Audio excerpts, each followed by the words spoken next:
Well, earlier in the program, we heard from Common Ground volunteer Sharon Portenier about her experience with the Cottonwood fire and its lasting impact. And that interview will be on our Facebook page a little bit later. Right now, Sharon is back with a recipe to share.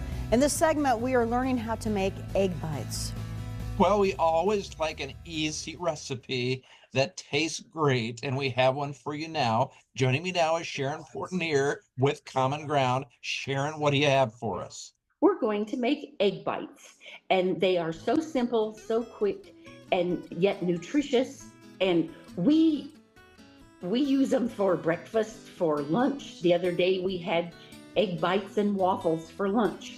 Just one of our grandchildren said, "This is like breakfast for lunch." It is.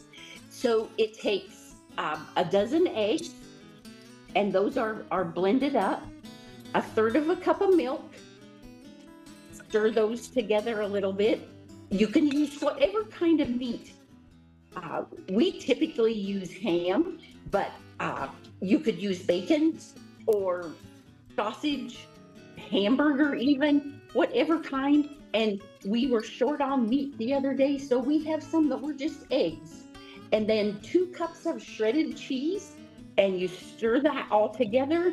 I grease my muffin pans, and then we just pour it in the muffin pan, and then you bake it for 20 minutes at 375,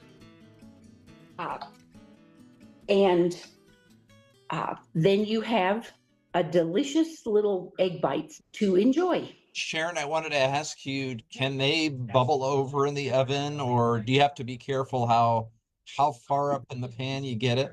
They don't usually. They raise above or our experience, they raise above the muffin pan, but they don't usually run all over. Good to know. Okay, well, Sharon, that is easy and looks really good. So thank you for being here today and sharing that with us. Thanks for having me on.